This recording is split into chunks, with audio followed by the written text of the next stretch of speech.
Mile stone makers presents colourful stories. ഇന്ന് നമ്മോടൊപ്പം ഉള്ളത് നെവിൻ കപ്രീഷ്യസ് ആംബ്രോസ്. കറക്റ്റ് അല്ലേ? അതെ, കറക്റ്റ് ആണ്. Thank you Nevin. ഇനി നെവിൻ്റെ പ്രവർത്തന മേഖലകൾ ഞാനിങ്ങനെ പറയാണ്: anchor, interior designer, fashion choreographer, social media influencer. Correct അല്ലേ? അല്ല, ഇനിയുണ്ട്. അതിന് ഒരു ദിവസം മുഴുവൻ വേണം പ്രവർത്തന മേഖല പറയുകയാണെങ്കിൽ അല്ലേ? അതെ അതെ, നമ്മൾക്ക് കിട്ടുന്ന ഓപ്പർച്യൂണിറ്റീസ് നമ്മൾ മാക്സിമം യൂട്ടിലൈസ് ചെയ്യാവുന്നതാണ്. ഞാൻ ഒരു 8 ഇയേഴ്സോളം സുംബ ഇൻസ്ട്രക്ടറായിട്ട് വർക്ക് ചെയ്തിട്ടുണ്ടായിരുന്നു. പിന്നെ design, interior design, fashion choreography എന്ന് പറയുന്നത് ഇപ്പം ഈ റീസെൻ്റ്ലി ആണ് ഞാൻ വന്നുപെട്ടത്. ഇപ്പോൾ സാധാരണഗതിയിൽ നെവിൻ ക്വസ്റ്റ്യൻസ് അങ്ങോട്ട് ചോദിക്കുകയാണ് ചെയ്യാറുള്ളത്.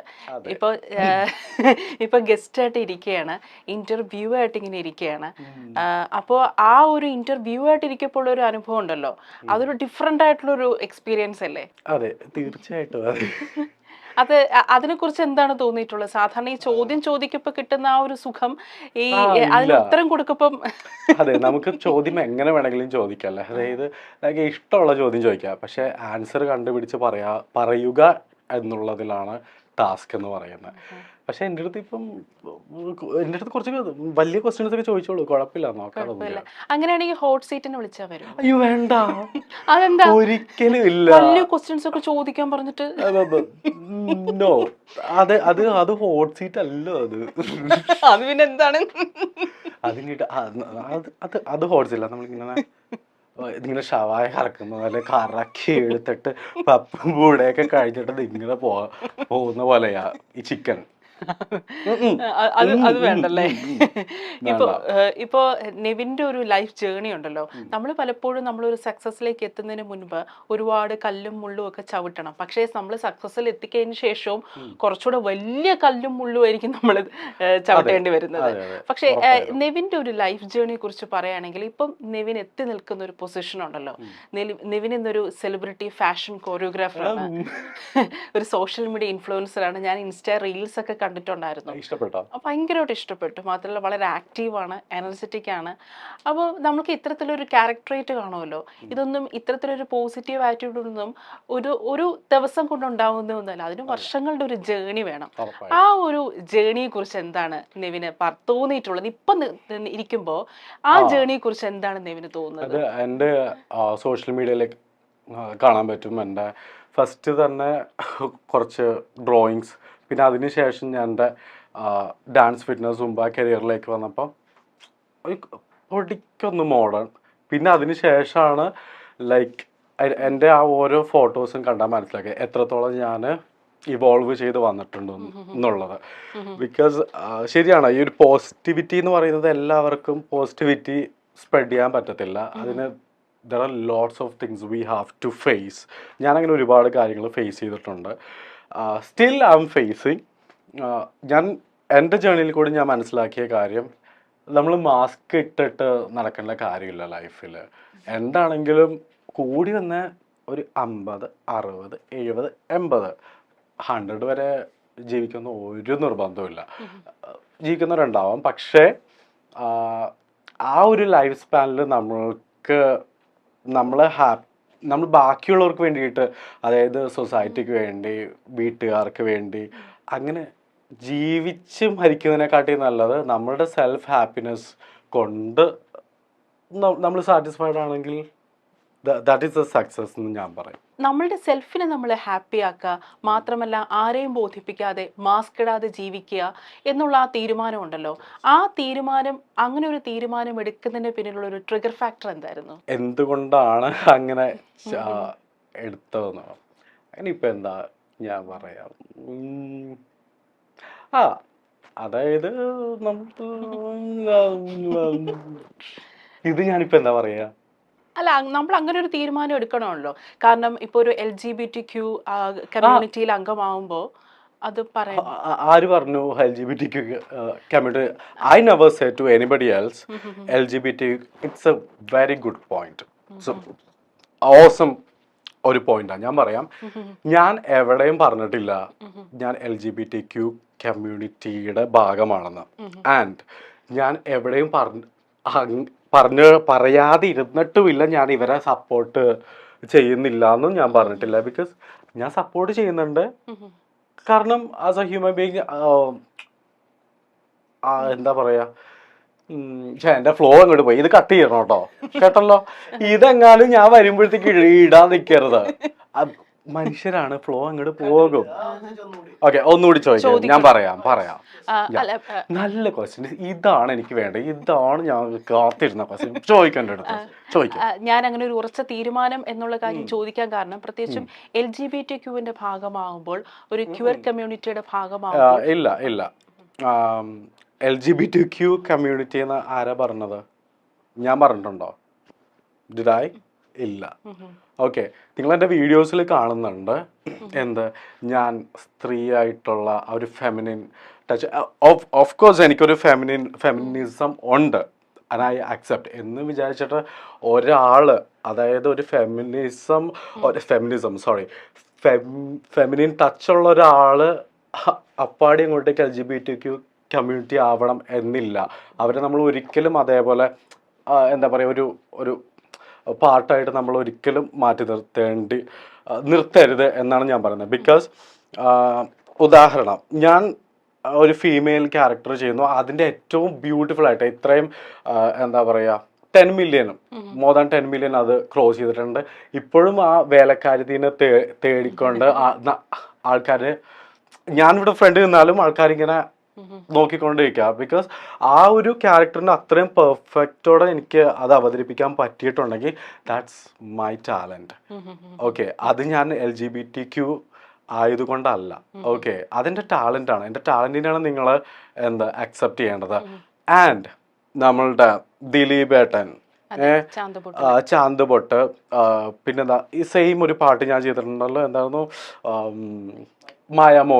മായാമോഹിനിയുടെ ദിലീപ് ഏട്ടൻ്റെ അടുത്ത് എപ്പോഴെങ്കിലും ഏതെങ്കിലും ഒരു ആങ്കർ ചെന്നിട്ട് ദിലീപ് ഏട്ട LGBTQ കമ്മ്യൂണിറ്റി ചോദിച്ചിട്ടുണ്ടോ? ഇല്ല. അത് സിനിമയിലെ ദ സെയിം തിങ് ഞാൻ ചെയ്തേക്കുന്നത് ഒരു ക്യാരക്ടറാണ്. എന്തുകൊണ്ട് അങ്ങനെ കാണുന്നില്ല? ഓക്കെ, അതായത് ഫിലിമിലത്തെ ക്യാരക്ടർ ആണെങ്കിലും ഈവൻ സോഷ്യൽ മീഡിയയിൽ ഞാൻ ചെയ്യുന്ന ആ ഒരു ചെറിയൊരു ക്യാരക്ടർ ആണെങ്കിൽ പോലും it's a talent, it's called talent. അതിനെ അങ്ങനെ കാണാൻ വേണ്ടിയിട്ടാണ് പഠിക്കേണ്ടത്. ആൻഡ് എൻ്റെ ഏറ്റവും വലിയൊരു മോട്ടീവ് എന്ന് പറയുന്നത്, അതായത് നമ്മളുടെ പ്രേഷർ കൊടുക്കാനായിട്ടുള്ളത്, എന്താ പറയുക, നിങ്ങൾ ടാലൻറ്റിനെ ടാലൻ്റായിട്ട് കാണും. ഈവൻ ചിലവർക്ക് ഇപ്പോൾ ഈവൻ ഒരു ഫെമിനിൻ ടച്ച് ഇല്ലാത്ത ഒരാൾ മേ ബി അവരൊരു ഈ ഒരു കമ്മ്യൂണിറ്റിയിൽ പെട്ടവരായിരിക്കാം. ഓക്കെ, അപ്പം അതിലൊന്നും ഒരു കാര്യമില്ല. ഇവൻ ഞാൻ ഇപ്പൊ പറയുന്ന ഒരു രീതിയാണെങ്കിലും നമ്മൾ ഒരിക്കലും അങ്ങനെ ഒരാളെ ജഡ്ജ് ചെയ്യാൻ പാടില്ല. അപ്പൊ അതെന്ന് വെച്ചാൽ അത് അവരുടെ ചോയ്സ് ആണ്. ഞാൻ ഇതിൽ പെടുന്നുണ്ടോ ഇല്ലേ എന്നുള്ളത് അവരുടെ ചോയ്സ് ആണ്. അത് അവരുടെ ചോയ്സാ. ഇപ്പം ആണോ ഇല്ലേ എന്നുള്ളതെല്ലാം അത് ഓൺ ഡിസിഷൻ. അത് ഓൺ ഡിസിഷൻ. ചിലപ്പോൾ ഞാൻ ആയിരിക്കാം, ആവാതിരിക്കാം. അതൊക്കെ ദാറ്റ്സ് മൈ പേഴ്സണൽ.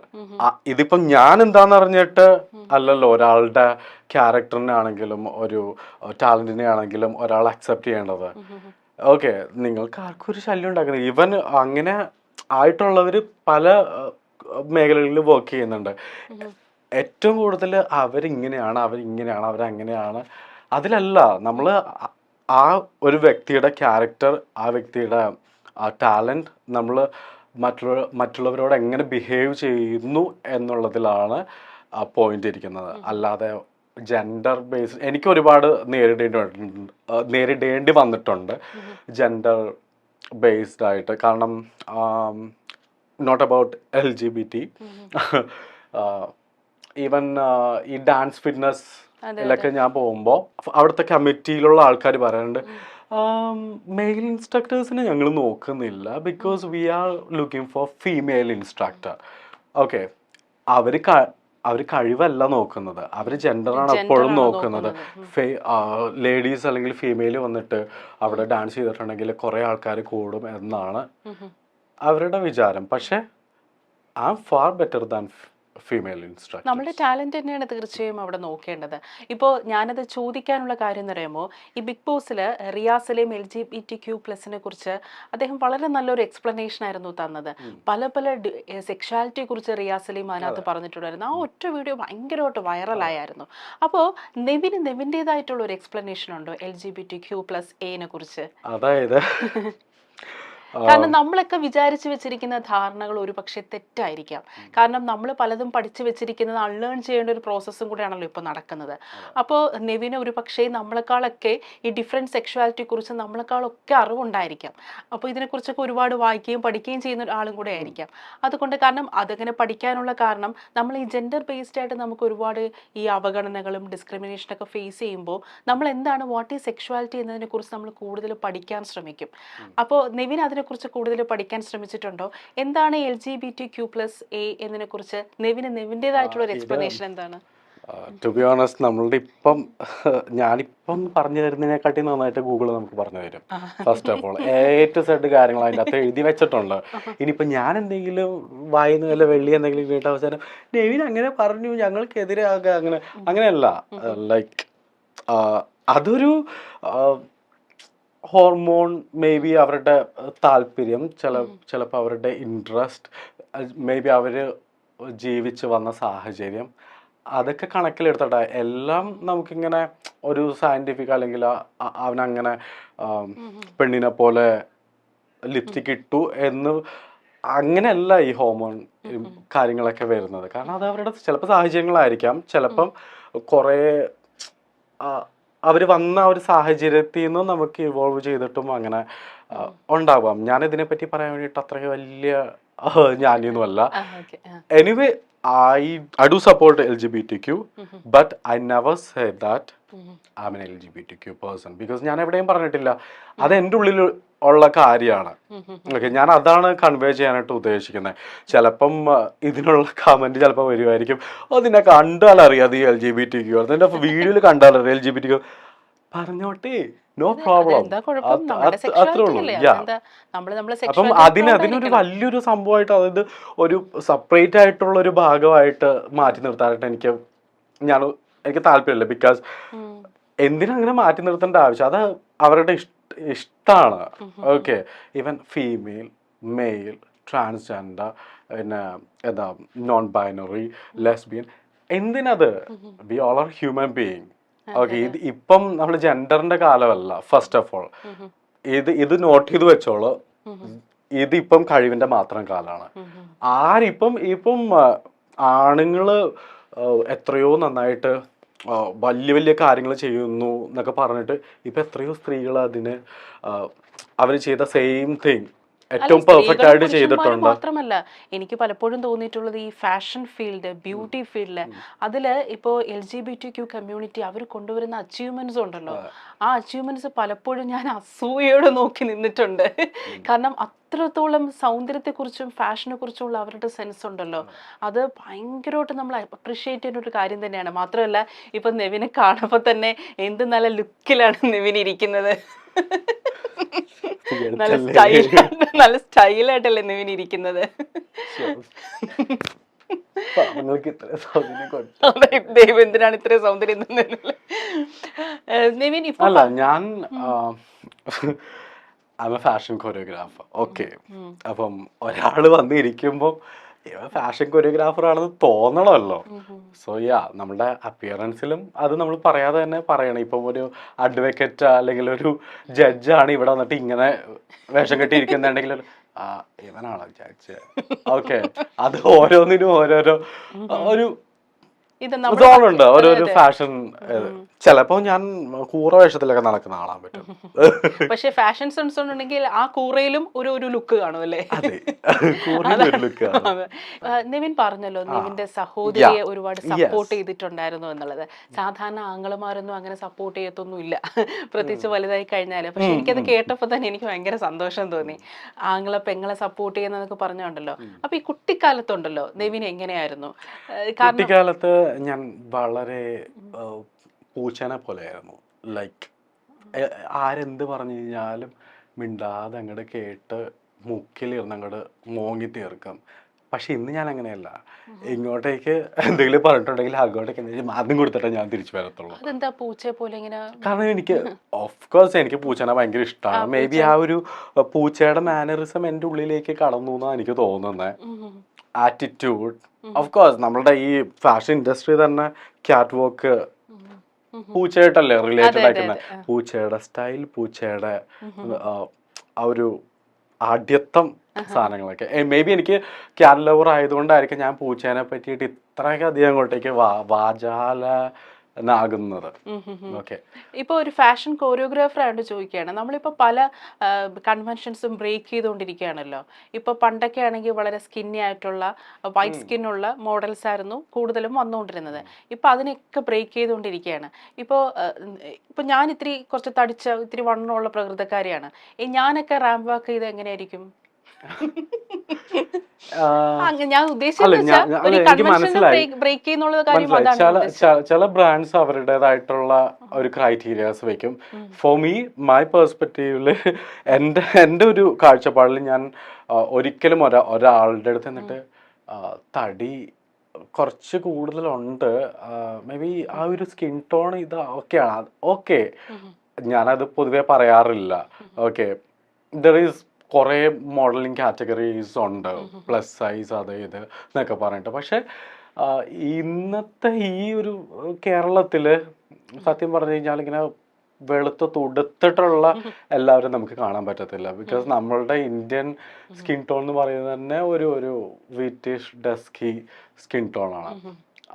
അപ്പോൾ നമ്മൾ ആ ഒരു ഫാഷൻ ഇന്ത്യൻസിന് വേണ്ടിയിട്ട് നമ്മൾ ഫാഷൻ കൊറിയോഗ്രാഫി ചെയ്യുമ്പോഴത്തേക്ക് ഡെഫിനറ്റ്ലി ഞാൻ എന്താണെങ്കിലും ഓൺലി വൈറ്റ് മാത്രമല്ല ചൂസ് ചെയ്യുന്നത്. എൻ്റെ ഈ റീസെൻ്റ്ലി കഴിഞ്ഞ ഫാഷൻ വീക്കിൽ I choose different shades of skins. അതിന് കറുപ്പ് വെളുപ്പ് ആ സാധനമൊന്നുമില്ല. അവർക്ക് കോൺഫിഡൻസ് ഉണ്ടോ, അവർക്ക് ചെയ്യാനായിട്ട് താല്പര്യമുണ്ടോ, അതാണ് നോക്കുന്നത് അല്ലേ. ഇപ്പോൾ സൗഹൃദങ്ങള്, ഇപ്പം കഴിഞ്ഞ ബിഗ് ബോസ് സീസണിലെ ജാൻമണിയും അഭിഷേകും, ആ ബിഗ് ബോസിൽ അവർ തമ്മിലുണ്ടായ ഒരു സൗഹൃദം ഉണ്ടല്ലോ. ഇപ്പം അഭിഷേകും ജാൻമണിയൊക്കെ ആയിട്ട് നെവിൻ നല്ല ഫ്രണ്ട്സ് ആണ്. നിങ്ങൾ തമ്മിലുള്ള വീഡിയോസ് ഒക്കെ നമ്മൾ കണ്ടിട്ടുണ്ട്. അപ്പം ഈ ഫ്രണ്ട്സ് എന്നുള്ളൊരു സംഭവം ഉണ്ടല്ലോ, നമ്മൾ ഈ സൗഹൃദങ്ങള്, ഈ ബന്ധങ്ങള്, നമ്മൾ ഈ ബന്ധങ്ങൾ എന്ന് പറയുമ്പം സൗഹൃദത്തിൽ മാത്രം ഒതുക്കണ്ട, എല്ലാ തരത്തിലുള്ള അച്ഛനും അമ്മയും എല്ലാ ബന്ധങ്ങളാണെങ്കിലും അത് നമുക്ക് പലപ്പോഴും തുടക്കത്തിൽ ഭയങ്കര സന്തോഷം തരും. പക്ഷെ പിന്നെ പോകെ ഈ സൗഹൃദത്തിനെ കുറിച്ച് നമ്മൾ കുറെ കാര്യങ്ങളൊക്കെ അറിയുമ്പോൾ അതിനകത്ത് ദേഷ്യം വരും, പല വിയോജിപ്പുകളൊക്കെ വരും. പക്ഷെ നമ്മൾ എപ്പോഴും ആ ഒരു സ്നേഹം എപ്പോഴും ഇങ്ങനെ നിലനിൽക്കും. ഈ സൗഹൃദങ്ങളെ കുറിച്ച്, പ്രത്യേകിച്ച് അഭിഷേകും ജാൻമണിയുമായിട്ടുള്ള സൗഹൃദം ഉണ്ടല്ലോ, നെവിൻ ആസ് എ പേഴ്സൺ എന്തെല്ലാം മാറ്റങ്ങളാണ് നെവിനിൽ വന്നിട്ടുള്ളത് ഈ സൗഹൃദങ്ങളെ കൊണ്ട്? എനിക്ക് വന്ന മാറ്റം എന്ന് വെച്ചിട്ടുണ്ടെങ്കിൽ, ഞാൻ കുറച്ചു കൂടിയിട്ട് അങ്ങോട്ടേക്ക് പബ്ലിസിറ്റി എനിക്ക് കിട്ടി. പിന്നെ ഞാനൊരു ക്യാരക്ടറിനെ അങ്ങോട്ടേക്ക് ക്രിയേറ്റ് ചെയ്ത് വെച്ചു, വേലക്കാരി. അതെൻ്റെ ഒരു ഔട്ട് ഓഫ് ദ ബോക്സ് ആയിരുന്നു. എൻ്റെ അഭിഷേക് ആൻഡ് ജാൻമണിയായിട്ട് ആ ഒരു ഫ്രണ്ട്ഷിപ്പിൻ്റെ പുറത്താണ് ലൈക്ക് ഞാൻ ആ ഒരു ക്യാരക്ടർ വന്നത്. നമ്മളിങ്ങനെ വെറുതെ ഒരുപാട് ചിന്തിച്ചിട്ടൊന്നും അല്ല, ജസ്റ്റ് അങ്ങനെ വന്നു. പിന്നെ അത് അങ്ങോട്ടേക്ക് സീരിയസ് ആയിട്ട് പോയി. പിന്നെ നമ്മളിപ്പം പറയാറുണ്ടല്ലോ, മുല്ലപ്പൂമ്പൊടി ഏറ്റുകിടക്കും കല്ലിനും ഉണ്ടാകും സൗരഭ്യം. ഓക്കെ, ഞാൻ ഇതിനും ഇപ്പോൾ സുംബ ഇൻഡസ്ട്രിയിൽ വർക്ക് ചെയ്തുകൊണ്ടിരുന്ന സമയത്ത് ഇവൻ എന്താ പറയുക, ജയസൂര്യ സാർ, പിന്നെ ഹണി റോസ് മാം, അവരൊക്കെ വർക്ക് ചെയ്യുന്ന ജിമ്മിൽ, പിന്നെ സാനി അയ്യപ്പൻ, അവരൊക്കെ വർക്ക് ചെയ്യുന്ന ജിമ്മിലായിരുന്നു ഞാൻ വർക്ക് ചെയ്തുകൊണ്ടിരുന്നത്. പിന്നെ എൻ്റെ ക്ലാസ്സിൽ നമ്മളുടെ വിജയ് ബാബു സാറിൻ്റെ വൈഫ് ഉണ്ടായിരുന്നു. അങ്ങനെ ഒരു സെലിബ്രിറ്റി ഒരു കണക്ഷൻ എനിക്ക് ഉണ്ടായിരുന്നു. പക്ഷേ അന്നൊന്നും എനിക്ക് എന്താ പറയുക, ഇങ്ങനെ ചെയ്യണം, അത് ജസ്റ്റ് നമ്മളൊരു ക്ലാസ് എടുക്കുന്നു പോകുന്നു അത്രേ ഉള്ളൂ. പക്ഷെ അഭിഷേക് ആയിട്ട് ഞാൻ കണക്റ്റ് ആയ ആ ഒരു സമയത്താണ് സത്യം പറഞ്ഞിട്ടുണ്ടെങ്കിൽ ഞങ്ങൾ രണ്ടുപേരും ഒരു വേവ് ലെങ്ത് ഒരേപോലെയാണ്. എന്നെക്കാട്ടിയും കുറച്ച് 10-20 വയസ്സ് അഭിഷേകിന് പ്രായം ഉണ്ടെങ്കിലും I am still young, you know. ചേട്ടാന്ന് വിളിക്കൂ? ചേട്ടാന്നാണോ വിളിക്കുന്നത്? അല്ല, എനിക്ക് കുഞ്ഞാവാൻ വേണ്ടിയിട്ട് ഞാൻ എല്ലാവരും ചേട്ടാന്ന് വിളിക്കുന്നത്. ഇപ്പൊ ചില അമ്മാവന്മാരൊക്കെ വന്ന് കണ്ടിട്ടില്ലേ, നമ്മളെ എങ്ങനെയൊക്കെ നല്ല രീതിയിൽ ഡ്രസ് ചെയ്തിട്ടുണ്ടെങ്കിലും ചേട്ടാ ചേട്ടാ ഈ വയറ്റിലേക്ക് പോകുന്ന ബസ് എന്ന് പറയുക. ഓക്കെ, ഞാനപ്പം അങ്ങോട്ടേക്ക് അങ്ങോട്ടേക്ക് വിചാരിക്കും, എന്ത് വിചാരിക്കും, ഓ പാവം മൂത്ത് നരച്ചിട്ടുണ്ടല്ലോ, കുഞ്ഞാവാൻ വേണ്ടി ശ്രമിക്കുക, ആയിക്കോട്ടെ കുഴപ്പമില്ല, നമ്മളെ ചേട്ടാന്നല്ലേ വിളിക്കുന്നുള്ളൂ, വിളിച്ചോട്ടെ. കുറച്ചാൾ കഴിയുമ്പോഴത്തേക്കും എൻ്റെ കസിൻസ് ഒക്കെ വിളിച്ചിട്ട് അങ്കിൾ അങ്കിൾ, ഞാൻ മേലെ ഒരാളെ എന്നെ അങ്കിൾ കാണുന്നു വിളിച്ചിട്ടുണ്ടെങ്കിലും ഉണ്ടല്ലോ എന്ന് പറയാം. എനിക്ക് ഇഷ്ടമല്ല. എൻ്റെ ലൈഫിൽ എനിക്ക് ഏറ്റവും ഇഷ്ടമില്ലാത്തൊരു സംഭവം എന്താണെന്നറിയാമോ, എൻ്റെ ബർത്ത്ഡേ. കാരണം ആ സമയത്ത് മാത്രം നെവിൻ എത്ര വയസ്സായി, എത്ര വയസ്സായി, വല്ല കേക്ക് തന്ന അല്ലെങ്കിൽ വല്ല ഗിഫ്റ്റ് എന്തെങ്കിലും തന്നിട്ട് പോയാൽ പോരെ, വയസ്സറിയണം. അതുകൊണ്ട് എനിക്ക് ആ ഒരു സംഭവം മാത്രം എനിക്ക് ഇപ്പൊ പണ്ട് എനിക്ക് ഇഷ്ടമായിരുന്നു, ഇപ്പൊ എനിക്ക് തീരെ ഇഷ്ടമല്ല. അല്ല, നമ്മൾ ഈ പ്രായമാകുക എന്നുള്ളത് അതൊരു സുനിശ്ചിതമായ ഒരു കാര്യമാണ്. നമ്മളെ ഏജ് ഇങ്ങനെ മുന്നോട്ട് പൊയ്ക്കൊണ്ടേയിരിക്കും. അതിന് ഏതെങ്കിലും രീതിയിൽ ഒരു ഇൻസെക്യൂരിറ്റി നെവിന് തരുന്നുണ്ടോ? കാരണം ഏജ് ഇങ്ങനെ മുന്നോട്ട് പോകുന്നതിന് എന്തെങ്കിലും രീതിയിലുള്ള ഒരു ഇൻസെക്യൂരിറ്റി, ഒരു ഫിയർ എന്തെങ്കിലും ഉള്ളിൽ അങ്ങനെ തോന്നിയിട്ടുണ്ടോ? കാരണം നമുക്ക് എല്ലാവർക്കും അങ്ങനെ ഒരു ഇൻസെക്യൂരിറ്റി ഉണ്ട്. കാരണം നമ്മളെ ഫീൽഡ് എന്ന് പറഞ്ഞാൽ ഫാഷൻ ഫീൽഡാണ്. നമ്മൾ ലൈം ലൈറ്റിലാണ്. നമ്മളുടെ മുഖം, നമ്മളുടെ ഫീച്ചേഴ്സ്, അതിനെയാണ് നമ്മൾ മാർക്കറ്റ് ചെയ്യുന്നത്. അപ്പം ഈ പ്രായമാകാന്നുള്ളൊരു സംഭവം ഉണ്ടല്ലോ, പ്രത്യേകിച്ച് ഈ നടിമാരൊക്കെ നമ്മൾ പലപ്പോഴും കണ്ടില്ല, അവരൊരു ഏജ് കഴിയുമ്പോൾ അവർക്ക് ആ ഒരു പഴയ സ്റ്റാർഡം പതുക്കെ ഒരു പതിയെ തുടങ്ങും. പക്ഷെ മറ്റ് പ്രൊഫഷൻസിന് ആ ഒരു പ്രശ്നമല്ല. അങ്ങനെ ഒരു ഇൻസെക്യൂരിറ്റി എപ്പോഴെങ്കിലും തോന്നിയിട്ടുണ്ടോ നെവിന്? ടു ബി ഓണസ്റ്റ് എനിക്കില്ല. കാരണം പ്രായമാകും തോറും നമ്മൾക്കിങ്ങനെ ഭരിക്കാലോ, നീ അത് ചെയ്യും, നീ അത് ചെയ്യും, നമ്മളിങ്ങനെ ഇരുന്നങ്ങോട്ട് പണി ചെയ്താൽ മതി. അതെ അതെ, സീനിയേഴ്സായി അയ്യ ഇത് ചെയ്ത് എടുക്കുക, പൈസ വേണം പൈസ ഇല്ലാതെ ഒന്നുമില്ല.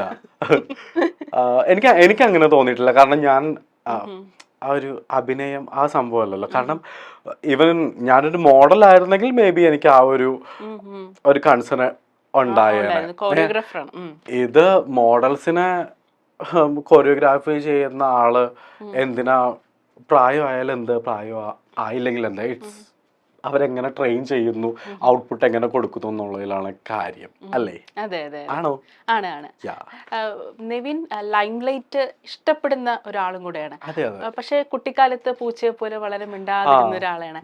അങ്ങനെ ഒരാള് ലൈംലൈറ്റ് ഇഷ്ടപ്പെടുക, ഒരു സ്റ്റാർ വാല്യൂല് വളരെയധികം സന്തോഷം കണ്ടെത്തുന്നു. അതെങ്ങനെയാണ് ആ ഒരു മൈൻഡ് സെറ്റിൽ അത്രയും വലിയൊരു ട്രാൻസ്ഫോർമേഷൻ ഉണ്ടായത്? പൂച്ചയെ പോലെ പമ്മിയിരുന്ന ഒരു കുട്ടി. അതായത് എൻ്റെ ഫാദർ എന്ന് പറയുന്ന father, it's a very personal things. Okay, father alcoholic person ആയിരുന്നു. എനിക്ക് ഇതുവരെ ആ ഒരു അറ്റൻഷൻ അല്ലെങ്കിൽ എൻ്റെ ഫ്രണ്ട്സ് ബുള്ളിങ് ചെയ്യുമ്പോഴത്തേക്കും ഒരു സപ്പോർട്ട് ചെയ്യാൻ വേണ്ടിയിട്ട് എൻ്റെ ഫാദർ എനിക്ക് ഉണ്ടായിട്ടില്ല.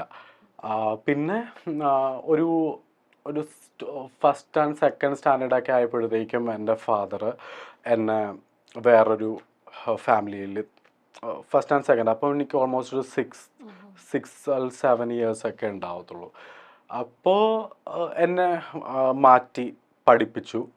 അങ്ങനെയാണ് ഞാൻ പാരൻസിൽ നിന്ന് സെപ്പറേറ്റ് ആവുന്നത്. അപ്പം ഞാൻ ഒരുപാട് ആ ഒരു ചെറുപ്പത്തിൽ നമ്മൾ അനുഭവിക്കുന്ന കുറച്ച് സംഭവങ്ങളുണ്ടല്ലോ, ഒരു കെയറിങ്, ആ ഒരു സപ്പോർട്ട്, അതൊന്നും എനിക്ക് കിട്ടിയിട്ടില്ല. അതുകൊണ്ട് തന്നെ നമ്മൾ വലുതായി വരുന്ന സമയത്ത് ഒരു എയിം എനിക്കുണ്ടായിരുന്നു, ഒരിക്കലും എൻ്റെ ഫാദറിനെ പോലെ ഞാൻ ആവത്തില്ല എന്നുള്ളത്. മേ ബി എനിക്ക് എൻ്റെ ഫാദറായിട്ട് യാതൊരു വിധത്തിലുള്ള അറ്റാച്ച്മെൻ്റ് ഇല്ല. ബിക്കോസ് എനിക്ക് ആ ഒരു ഫാദറായിട്ടുള്ളൊരു അറ്റാച്ച്മെൻറ്റ് ഇല്ലാത്തത് മേ ബി എനിക്ക് ആ ഒരു ഫീലിംഗ് എനിക്ക് അനുഭവിക്കാനായിട്ടുള്ളൊരു അവസരം കിട്ടാത്തതുകൊണ്ടായിരിക്കാം. ഈവൻ ഒരു 2 ഇയേഴ്സായി എൻ്റെ ഫാദർ മരിച്ചിട്ട്. ഞാൻ ഒരു തുള്ളി കണ്ണുനീര് പോലും എനിക്ക് വന്നിട്ടില്ല. കാരണം എനിക്ക് പ്രഹസനം കാണിക്കാൻ വേണമെങ്കിൽ എനിക്ക് ഐ ഡിഡ്ന്റ് ഫീൽ എനിത്തിങ്. അപ്പോൾ ആ ഒരു സ്റ്റേജിൽ കൂടിയൊക്കെ കടന്നു വന്നതുകൊണ്ടായിരിക്കാം എനിക്കിങ്ങനെ, ഞാൻ കുറച്ച് ബോസിയാണെന്ന് വെച്ചാൽ ബോസിയാണ്, എന്നാൽ തമാശയാണെന്ന് വെച്ചാൽ തമാശയാണ്. അത്ര പക്ഷെ അതുകൊണ്ടായിരിക്കും പെങ്ങള് കുട്ടിക്ക് അച്ഛന്റെ സ്നേഹം കൂടെ കൊടുക്കുന്ന ഒരാങ്ങളായതല്ലേ? അയ്യോ സത്യം പറഞ്ഞിട്ടുണ്ടെങ്കിൽ ഉണ്ടല്ലോ ഞാനങ്ങനെ എനിക്ക് എനിക്ക് സ്നേഹിക്കാൻ അറിയാൻ പാടില്ല.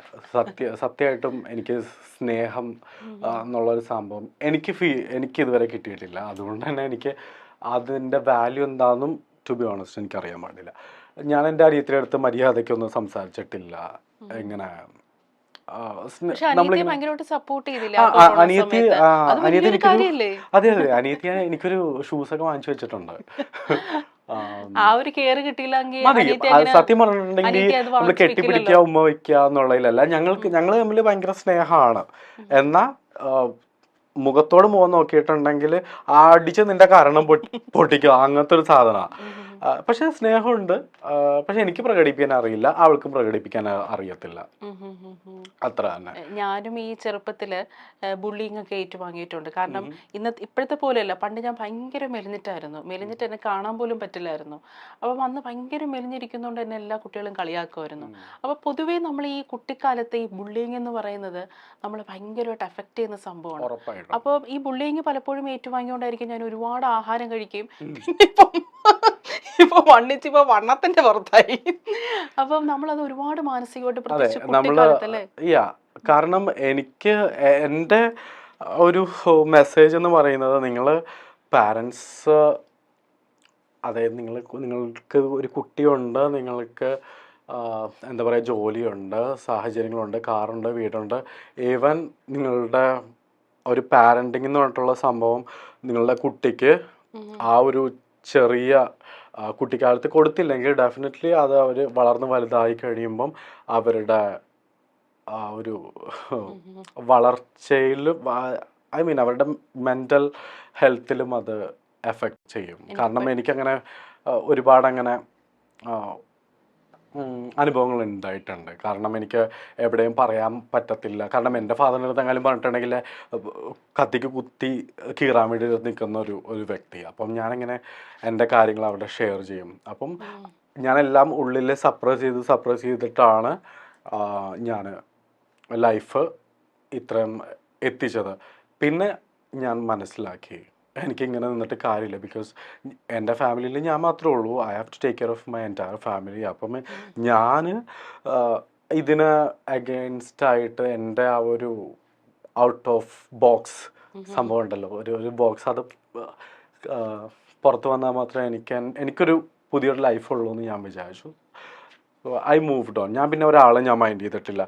I started to earn from my 20 years. ഞാൻ എല്ലാ ജോലിയും ചെയ്തിട്ടുണ്ട് കേട്ടോ. എനിക്ക് I M not coming from the very rich, ഒരു മിഡിൽ ക്ലാസ് ഫാമിലി പോലുമല്ല. I am coming from a very poor family. പക്ഷേ അന്ന് ഞാൻ അങ്ങനെ ആയിരുന്നു എന്നുള്ളതിലല്ല കാര്യം. ഇന്ന് ഞാൻ എവിടെ എത്തി എന്നുള്ളതിലാണ് കാര്യം. അപ്പോൾ മേ ബി എന്നെ പോലുള്ള കുറേ യങ്സ്റ്റേഴ്സിനുള്ളൊരു ഒരു മോട്ടിവേഷൻ ആയിരിക്കാം ഞാൻ. ഓക്കെ ബിക്കോസ് ഞാനിത് എനിക്ക് റീച്ച് കിട്ടാൻ വേണ്ടിയിട്ടോ അല്ലെങ്കിൽ അങ്ങനെയൊന്നും അല്ല ഞാൻ പറയുന്നത്. Because this is my life. അതെ. ഇപ്പൊ എനിക്ക് ഈ കഥ കേൾക്കുമ്പോൾ പെട്ടെന്ന് ഡിയർ സിന്ദഗിയിലെ ആലിയ ഭട്ടിനെ എനിക്ക് ഓർമ്മ വരുന്നത്. ഷാറൂഖ് ഖാൻ കൗൺസിലിംഗ് കൊടുത്ത് ആലിയ ഭട്ടിന്റെ ആ പാസ്റ്റിന്, അതിന്റെ ആ ഒരു പാസ്റ്റ് ട്രോമയെ ക്യൂർ ചെയ്യുന്ന ആ ഒരു സീൻസ് ആണ് എനിക്ക് പെട്ടെന്ന് ഈ കഥ കേൾക്കുമ്പോൾ ആ സീൻസ് ഒരിക്കലും എനിക്ക് this is my first time ഞാൻ എൻ്റെ ഫ്രണ്ട്സിൻ്റെ അടുത്ത് പോലും ഞാൻ ഓപ്പൺ അപ്പ് ആയിട്ടില്ല. കാരണം എനിക്ക് ഒരാളുടെ സിമ്പതിയുടെ ആവശ്യമില്ല. കാരണം സിമ്പതി നമുക്ക് അയ്യോ പാവം അവരങ്ങനെ പറ്റിയല്ലോ 2 ദിവസം പറയും, 3-ാമത്തെ ദിവസം എന്താ അവർ നമുക്ക് എന്തെങ്കിലും ഓപ്പർച്യൂണിറ്റി തരുമോ? ഇല്ല. നമ്മൾ തന്നെ we have to find our opportunity. അതിന് നമ്മളിങ്ങനെ കരഞ്ഞു പിടിച്ച് എൻ്റെ ജീവിതം ഇങ്ങനെ ആയെന്ന് വിചാരിച്ചിരുന്നിട്ടുണ്ടെങ്കിൽ അത് അവിടെ ഇരിക്കത്തേ ഉള്ളൂ. ഓക്കെ, നമ്മളുടെ ഉള്ളിൽ എന്തും ഉണ്ടായിക്കോട്ടെ, ബട്ട് പുറത്ത് നമ്മൾ എങ്ങനെ നമ്മളുടെ ക്വാളിറ്റി, നമ്മളുടെ ആ ഒരു കഴിവിനെ പ്രസൻറ്റ് ചെയ്യുന്നു എന്നുള്ളതിലാണ് കാര്യം എന്നാണ് ഞാൻ വിശ്വസിക്കുന്നത് എൻ്റെ ലൈഫ് വെച്ചിട്ട്. പിന്നെ ഞാൻ വേറൊരു കാര്യം എനിക്ക് എൻ്റെ ലൈഫിൽ നിന്ന് തോന്നിയിട്ടുള്ളത് എഡ്യൂക്കേഷൻ ഈസ് വെരി ഇമ്പോർട്ടൻറ്റ്. നമ്മൾ ചിലപ്പം വീഡിയോ ചെയ്ത് നടക്കുന്നുണ്ട്. അങ്ങനെ കുറെ കമന്റ് ഒക്കെ എനിക്ക് വരാറുണ്ട്. വേണ്ട, അത് ചോദ്യം ചോദിച്ചിട്ട് പറഞ്ഞാൽ മതി. കാരണം ഞാൻ ഒറ്റയടിക്ക് അങ്ങോട്ടേക്ക് അല്ല, പറഞ്ഞു. ഞാൻ വീഡിയോസ് കാണുമ്പോ ഉണ്ടല്ലോ ഇപ്പൊ നാഗദേവിയൊക്കെ ഉള്ള നാഗദേവിയുടെ ആ ഒരു ഇതൊക്കെ വീഡിയോസ് ഒക്കെ ഉണ്ടല്ലോ, പിന്നെ മോഡേൺ യക്ഷി, അതൊക്കെ കണ്ടല്ലേ. അതെ, പിന്നെ മോഡേൺ യക്ഷി, അതൊക്കെ നല്ല രസമുണ്ടായിരുന്നു. അതൊക്കെ എന്റെ ഓൺ ക്രിയേഷൻ ആണ്. ഈവൻ മറ്റേ വേലക്കാരിയൊക്കെ കാരണം ആ ഒരു ക്യാരക്ടർ എന്നെ കൊണ്ട് ചെയ്യാൻ പറ്റത്തുള്ളൂ. അതാണ് ക്രിയേറ്റീവ് ആണെന്നുള്ളത് പറയുന്നത്. നമ്മളിപ്പം എഡ്യൂക്കേഷൻ എന്ന് പറയുന്നത് നമുക്ക് അറിവ് തരുന്നുണ്ട്, പക്ഷേ നമുക്ക് ഈ അറിവിലൂടെയാണ് നമ്മളുടെ ക്രിയേറ്റീവ് ആയിട്ടുള്ള മൈൻഡ് സെറ്റും ഉണരുന്നത്. ഈ എഡ്യൂക്കേഷൻ എങ്ങനെ നമ്മൾ എക്സിക്യൂട്ട് ചെയ്യുന്നു എന്നുള്ളതാണല്ലോ കാര്യം. നമ്മൾ സോഷ്യൽ മീഡിയയിൽ കോണ്ടന്റ് ഇടുന്നു, നമുക്ക് ആ ഒരു അറിവുണ്ടായിട്ടാണ് നമുക്ക് ക്രിയേറ്റീവ് ആയിട്ടുള്ള നമ്മളെ ബ്രെയിൻ തുറക്കുന്നത്. അപ്പോൾ നിവിൻ അതിലാണ് നിവിൻ്റെ സോൺ എന്ന് പറയുന്നത്. അതിൽ നിവിൻ ആക്റ്റീവാണ്. പക്ഷേ ആൾക്കാരിങ്ങനെ പലതും പറയും ഈ സോഷ്യൽ മീഡിയയിൽ കണ്ടന്റ് ഇടുന്നതിനെ കുറിച്ച്. അവർക്ക് ചെയ്യാൻ പറ്റാത്തതുകൊണ്ടാണ് അവരങ്ങനെ പറയുന്നത്. പലർക്കും എന്താ പറയാ അറിയില്ല. ഇവൻ അഭിഷേക് ആണെന്നുണ്ടെങ്കിൽ അഭിഷേക് ഓൺലി ആ മേക്കപ്പ് ഇട്ട് പൈസ വാങ്ങിക്കും എന്നുള്ള അങ്ങനത്തെ കമന്റ് ആണ് വരുന്നത്. പക്ഷെ അല്ല, അഭിഷേക് എല്ലാ ദിവസവും അഭിഷേക് ഒരു 11 o'clock മുതൽ ഒരു 5:30 വരെ ലാപ്ടോപ്പിന്റെ മുമ്പിൽ ഇരുന്ന് കുത്തിയിരുന്ന് വർക്ക് ചെയ്യുന്നുണ്ട് as a senior software developer. എനിക്ക് ചില സമയങ്ങളിൽ വെള്ളി വീഴും. Okay, this is me. Okay, Abhishek software ഡെവലപ്പറാണ്. പക്ഷെ പുറത്തുനിന്ന് കാണുന്നവര് എന്താ പറയുന്നത്, ഓ അവൻ 2 ക്രീമും ഭാര്യ പൊത്തിയിട്ട് പൈസ വാങ്ങിക്കുന്നത് എന്തൊരു സുഖമാണ് അവൻ്റെ ലൈഫ്. പക്ഷെ എനിക്കറിയാം, കാരണം ഇതെല്ലാം കഴിഞ്ഞതിന് ശേഷമാണ് അഭിഷേക് ഈവനിങ്ങിൽ ഇരുന്നിട്ട് അല്ലെങ്കിൽ ആ ഒരു സമയം പെർട്ടിക്കുലർ സമയം മാറ്റി വെച്ചിട്ടാണ് ഈ കാര്യങ്ങൾ ചെയ്യുന്നത്. ഈവൻ പേഴ്സണൽ ആ ഒരു പാഷനും അതുപോലെ തന്നെ പ്രൊഫഷനും ഒരുമിച്ച് കൊണ്ടുപോകുന്നതിൽ ഞാൻ സത്യം പറഞ്ഞാൽ ഒരു ഏറ്റവും കൂടുതൽ അഡ്മയർ ചെയ്യുന്ന ഒരു വ്യക്തിയാണ് അഭിഷേക്. കാരണം എവിടെയൊക്കെ എന്തൊക്കെ പരിപാടി ഉണ്ടെങ്കിലും കറക്റ്റ് സമയത്ത്, ഇവൻ മൂന്നാറാണെങ്കിലും വാഗമണ്ണോ എവിടെ ആയിക്കോട്ടെ, ഇവൻ ഒരു കൊക്കയിൽ വീണിട്ടാണെങ്കിൽ പോലും ലാപ്ടോപ്പ് കൈ പിടിച്ചിട്ട് കാരണം മാസം പൈസ കിട്ടും, ഇതിനെക്കാട്ടിയും കൂടുതൽ പൈസ കിട്ടും, കൊളാബിനെക്കാട്ടിയും കൂടുതൽ പൈസ കിട്ടും. പക്ഷെ എന്നാലും ഹിസ് മാനേജിങ് വെൽ. പിന്നെ എന്നെ അഭിഷേകിന് പോലും അറിയാൻ പാടില്ലായിരുന്നു ഞാൻ എന്താന്നുള്ളത്. ഈ റീസെന്റ് എന്തോ ഇങ്ങനെ സംസാരിച്ചുകൊണ്ടിരിക്കുന്ന സമയത്തായിരുന്നു നീ ഇതായിരുന്നു എന്നൊക്കെ ചോദിച്ചത്. ലൈക്ക് ഞാന് ബേസിക്കലി ഇന്റീരിയർ ഡിസൈനിങ്ങിൽ ഞാൻ ഗ്രാജുവേറ്റഡ് ആണ് ഇന്റീരിയർ ഡിസൈനിങ്. പിന്നെ അതിനുശേഷം ഞാൻ ഫർണിച്ചർ ഡിസൈനിൽ ഞാൻ ഡിപ്ലോമ, അത് കുറച്ചുകൂടിയിട്ട് ഒരു ജിൽ കിട്ടാൻ വേണ്ടിയിട്ട്. പിന്നെ അത് കഴിഞ്ഞതിന് ശേഷം ഞാൻ NID ട്രൈ ചെയ്തു. 2023 NID ട്രൈ ചെയ്തു.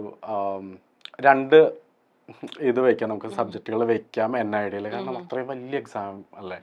അപ്പം ഞാൻ ഇന്റീരിയർ ഡിസൈനർ, കാരണം ഞാൻ ഇന്റീരിയർ ഡിസൈനർ ആണല്ലോ, പോരാത്തിന് എനിക്ക് എൻ്റെ കയ്യിലൊരു ഡിപ്ലോമ കിടക്കുന്നുണ്ടല്ലോ. ഞാൻ വലിയ അഹങ്കാരത്തോടൊക്കെ ചെന്നിട്ട് അങ്ങോട്ടേക്ക് NID എഴുതി. വേറെ സെക്കൻഡ് സബ്ജക്റ്റ് വെച്ചത് ഞാൻ life style and accessories design ആയിരുന്നു. അതിലെനിക്ക് റാങ്ക് കിട്ടി. ഞാൻ അഹമ്മദാബാദ് വരെ പോയി, ഞാൻ ഇന്റർവ്യൂവിന് ഞാൻ പോയി. ഇറ്റ്സ് ഓക്കെ, നിർഭാഗ്യവശാൽ ഒരു റാങ്കിന് ഞാൻ പോയി. ഞാൻ 7th റാങ്ക് വരെ ഞാൻ എത്തിയതാ. ഓൾ ഇന്ത്യ, കേരള അല്ല, എറണാകുളം അല്ല, അങ്ങനെയല്ലല്ലോ, എറണാകുളം അല്ല, കേരള അല്ല, ഓൾ ഇന്ത്യ. ഓക്കെ, അപ്പം അങ്ങനെയാണ് ഞാൻ ഫാഷൻ ഇൻഡസ്ട്രിയിലേക്ക് ഞാൻ വരുന്നത്. ഒരു ഫാഷൻ ഒരു തോട്ട് എനിക്ക് വരുന്നത് അങ്ങനെയാണ്. പക്ഷേ എനിക്ക് ആ ഒരു സമയത്ത് ചെറുതായിട്ടൊരു സങ്കടമൊക്കെ ഉണ്ടായിരുന്നു. കാരണം ഞാൻ ഇത്രയും 3 ഇൻ്റർവ്യൂ വരെയൊക്കെ എത്തിയിട്ട്, കാരണം അത് ഭയങ്കര കുറച്ച് ടഫല്ലേ, നമ്മൾ ക്രിയേറ്റീവ് ആയിട്ടുള്ള IIT എന്ന് പറയുന്നത് പോലെ തന്നെ NID. അപ്പോൾ പക്ഷെ ഞാൻ പിന്നെ അതിനൊരു പോസിറ്റീവ് മൈൻഡ് സെറ്റാക്കി എടുത്തു. കാരണം നമ്മൾ അവിടെ പഠിച്ചു എന്നുള്ളതിലല്ല കാര്യം, ഞാൻ അവിടെ എത്തിയോ, ഞാൻ അവിടെ ഇന്റർവ്യൂ പാനലിൽ ചെന്നിട്ട് 2 വാക്ക് അവരുടെ അടുത്ത് പറഞ്ഞോ, ദാറ്റ്സ് ഇറ്റ്, ഐ പ്രൂവ്ഡ് എനിക്ക് അതിനുള്ള കഴിവുണ്ട്. അപ്പം അതൊരു ടേണിംഗ് പോയിന്റ് ആയിരുന്നു എനിക്ക്. ഇപ്പൊ ഞാൻ സത്യം പറഞ്ഞിട്ടുണ്ടെങ്കിൽ ഭയങ്കര ഹാപ്പിയാണ്. NID എങ്ങാനും കിട്ടിയിരുന്നെങ്കിൽ സത്യം പറയാൻ എന്റെ ലൈം ലൈറ്റ്, എന്റെ സെൽഫി എടുക്കാനുള്ള എന്റെ പിള്ളേരെ ആരും ഉണ്ടാവില്ലായിരുന്നു. ഓ മൈ God, അതാണ് സത്യം ഓരോ കേട്ടോ അത്. കാര്യവും നടക്കുന്നതിന് അല്ല അതിൻ്റെതായിട്ടുള്ള അല്ല റീസൺ ഉണ്ട്. സത്യമാണ്, എല്ലാ കാര്യത്തിനും അതിൻ്റെതായിട്ടുള്ള ഒരു റീസൺ ഉണ്ടെന്നാണ് ഞാൻ വിചാരിക്കുന്നത്. ഞാൻ ചില സമയങ്ങളിൽ ഭയങ്കര ഓവർ മെച്യൂർ ആയിട്ടൊക്കെ ആയിട്ട് സംസാരിച്ചൊന്നിരിക്കും. പക്ഷേ ഞാൻ അങ്ങനെയല്ല. പക്ഷെ ഇതാണ് നല്ലത്, ഇങ്ങനെ ഇങ്ങനെ സാധാരണ രീതിയിൽ കാഷ്വലായിട്ട് ഇങ്ങനെ അങ്ങ് സംസാരിക്കുന്നത് നല്ലത്. അതെ. അത്രേ ഉള്ളൂ. ഇപ്പൊ ജാൻമണി ഉണ്ടല്ലോ, ജാൻമണിയുടെ ഇന്റർവ്യൂസ് ഒക്കെ കാണാൻ നല്ല രസമാണ്. പ്രത്യേകിച്ച് ജാൻമണിയുടെ ആ തുറന്നുള്ള ചിരിയൊക്കെ ഉണ്ടല്ലോ. പിന്നെ ഈ മീഡിയക്കാർ ഓരോ ചോദ്യമൊക്കെ ചോദിക്കുമ്പം അതിൽ ജാൻമണി കൊടുക്കുന്ന കൗണ്ടറൊക്കെ ഉണ്ടല്ലോ. ആള് ശരിക്കും നിങ്ങൾ ഈ ഫ്രണ്ട്സിന്റെ ഇടയിൽ പുള്ളിക്കാരി ഈ ഒരു ആള് തന്നെയാണ്. അടിപൊളിയാ പുള്ളിക്കാരി ഈ ഒരു ചിൽ മോഡ് അതെ അതെ തന്നെയാണല്ലേ? അതെ അതെ. Okay okay. ഞാൻ പറയും ജാൻമണി എനിക്ക് ഒരുപാട് ഞാൻ ഒന്നും ഇല്ലാതിരുന്ന, അതായത് ഞാൻ ആരാണെന്ന് പോലും എനിക്ക് അറിയാതിരുന്ന ഒരു സമയത്ത് എനിക്ക് ഷീ ഗേവ് മി അൻ ഓപ്പർച്യൂണിറ്റി. എനിക്ക് ജാൻമണിയുടെ മേക്കപ്പ് ക്ലാസ്സിൽ എന്നെ ആസ് എ ഗസ്റ്റായിട്ട് എന്നെ വിളിച്ചു. ഒരു പ്രാവശ്യം ഇപ്പോഴും എനിക്ക് ഓർമ്മയുണ്ട് കേട്ടോ. ഒരു പ്രാവശ്യം അവരുടെ ബാക്കിയുള്ള സെലിബ്രിറ്റീസിൻ്റെ അങ്ങനെ കുറച്ച് സ്റ്റൈലിംഗ് ഒക്കെ ഉള്ളത് കൊണ്ട് എനിക്ക് ആ ഒരു സ്റ്റേജിൽ എത്താൻ പറ്റിയില്ല. പക്ഷെ അതിൻ്റെ പേരിൽ ജാൻമണി ഭയങ്കരമായിട്ട് എനിക്ക് വേണ്ടി കരഞ്ഞായിരുന്നു. അപ്പം she's was A very nice person. പിന്നെ കൂടെ നിൽക്കുന്ന ആൾക്കാർക്ക് വേണ്ടി ജാൻമണി അത്രത്തോളം എഫേർട്ട് എടുക്കുമല്ലേ, അവരെ അത്രത്തോളം ചേർത്ത് പിടിക്കുന്ന ഒരാളാണെന്ന് എനിക്ക് തോന്നിയിട്ടുണ്ട്. പിന്നെ ഇവൻ ഞങ്ങള് തമ്മിൽ ചിലപ്പം വഴക്കിടും, ചില സമയത്ത് ബ്ലോക്ക് ചെയ്ത് 2 ദിവസം മാറിയിരിക്കും, ചില സമയത്ത് അഭിഷേകിന് ഇപ്പം ഇനി ഞാൻ തൃശ്ശൂർക്ക് വരുന്ന പ്രശ്നമില്ല. പിന്നെ black colour DP, feeling sad, പിന്നെ ബാറ്ററി അബൌട്ട് ടു ഡൈ, പിന്നെ ഇൻസ്റ്റാഗ്രാമിൽ ഒരു 3-4 ദിവസത്തേക്ക് ഒന്നും ഉണ്ടാവത്തില്ല. പിന്നെ ഫോൺ സൈലന്റ്. നമുക്ക് അറിയണമല്ലോ, നമുക്ക് വാല്യൂ ആരെങ്കിലും വിളിക്കുന്നുണ്ടോ എന്നറിയാൻ വേണ്ടിയിട്ട്. അപ്പം അങ്ങനെ ഞങ്ങൾ ഇടയ്ക്കിടയ്ക്ക് ബ്ലോക്ക് ബ്ലോക്ക് അത് സ്വാഭാവികം. അങ്ങനെ ബ്ലോക്കിങ്ങും അൺബ്ലോക്കിങ്ങും ഒന്നും ഇല്ലെങ്കിൽ പിന്നെ അതിൽ ഫ്രണ്ട്സ് അല്ല. അതെ അതെ, നമ്മൾക്ക് എപ്പോഴും അഭിപ്രായ വ്യത്യാസം വരുമല്ലോ. പിന്നെ ഇതിനെങ്ങനെയാണ് പരിഹരിച്ചെടുക്കുന്നത്, അതിനാരാണ് ഇനിഷ്യേറ്റീവ് എടുക്കുന്നത്? മുൻകൈ എടുക്കുന്ന അങ്ങനെ പ്രത്യേകിച്ച് ആരും മുൻകൈ അതിൻ്റെതായിട്ടുള്ള വഴിക്കെല്ലാം പരിഹരിക്കും. അത് പിറ്റേ ദിവസം നമ്മളിപ്പം ഭയങ്കര പൊരിഞ്ഞ അടിയൊക്കെ ആണെങ്കിൽ, ഇപ്പം ഞാനും അഭിഷേകൊക്കെ ഭയങ്കര അടിയായിരിക്കും. എന്നിട്ട് ഒരു 15 മിനിറ്റ് കഴിയുമ്പോഴത്തേക്കും വിളിക്കും, ഹലോ ഓക്കെ നീ എന്ന് വരുന്നുണ്ടോ, ഓക്കെ ശരി. അപ്പം ആ 15 മിനിറ്റ് കൊണ്ട് അത് തീർന്നു. പിന്നെ നമ്മൾ ആ സമയത്ത് എന്തിനാ വഴക്കിട്ടതെന്ന് പറഞ്ഞു അങ്ങനെ ഒന്നും അങ്ങനെ മനസ്സിൽ അങ്ങനെ ഒരുപാട് നാൾ അങ്ങനെ കൊണ്ടുനടക്കാത്ത ആളാണ്. ഒരിക്കലും ഞാനല്ലേ. ഞാനങ്ങനെ വഴക്കൊന്നും, പക്ഷെ വഴക്കിടുന്ന സമയത്ത് അങ്ങോട്ടേക്ക് പൊരിഞ്ഞ വഴക്ക് ചിലപ്പോ ഞാൻ തന്നെ എന്നെ കത്തിച്ചു കളയുന്നൊക്കെ പറയും. ഞാൻ മര്യാദക്ക് ഇപ്പൊ ഞാൻ ഇവിടെ നിന്ന് എടുത്ത് ചാടും, മര്യാദക്ക് എനിക്ക് ഈ സാധനം എനിക്ക് ഇവിടെ ഇപ്പൊ കിട്ടണം അങ്ങനെയൊക്കെ പറയും. പക്ഷെ കുറച്ച് നേരം അടങ്ങും, കുറച്ചു നേരം കഴിയുമ്പോൾ തൊട്ടേക്ക് ഞാൻ എന്നോട് തന്നെ സംസാരിക്കും, വേണ്ട ഒരുപാട് അങ്ങോട്ടേക്ക് ഓവർ ആവല്ലേ, ഒരു പട്ടിക്കുഞ്ഞും തിരിഞ്ഞു നോക്കാൻ വേണ്ടി പറ്റില്ല. കുറച്ചു നേരം അവിടെ പോയിട്ട് ഇരുന്ന് 2 മിനിറ്റ് ശ്വാസം എടുക്കും, ശ്വാസം വിടും, ഓക്കെ, എന്നിട്ട് നമ്മൾ ബാക്ക് ടു നോർമൽ, അത്രേ ഉള്ളൂ. അതെ, നമ്മളിപ്പം എല്ലാ റിലേഷൻഷിപ്പിലും അടിസ്ഥാനപരമായിട്ട് വേണ്ടത് പരസ്പര ബഹുമാനമാണല്ലോ. ഇപ്പം ആ ഒരു ബഹുമാനം ഇല്ലാതെ ആവുമ്പോഴാണ് അതിനകത്ത് വലിയ വലിയ പ്രശ്നങ്ങളിലേക്ക് പോകുന്നതും വലിയ വലിയ തർക്കങ്ങളിലേക്ക് പോകുന്നതും.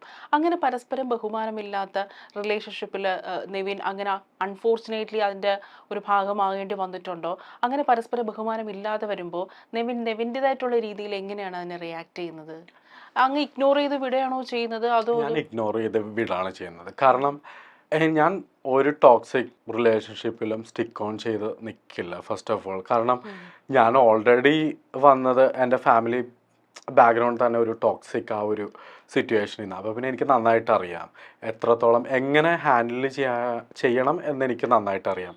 അത് മേ ബി എൻ്റെ ഒരു പ്ലസ് പോയിൻ്റ് ആയിരിക്കാം. കാരണം അതൊരു ലൈഫിൽ നിന്ന് കിട്ടിയ ഒരു എക്സ്പീരിയൻസ് ആണ്.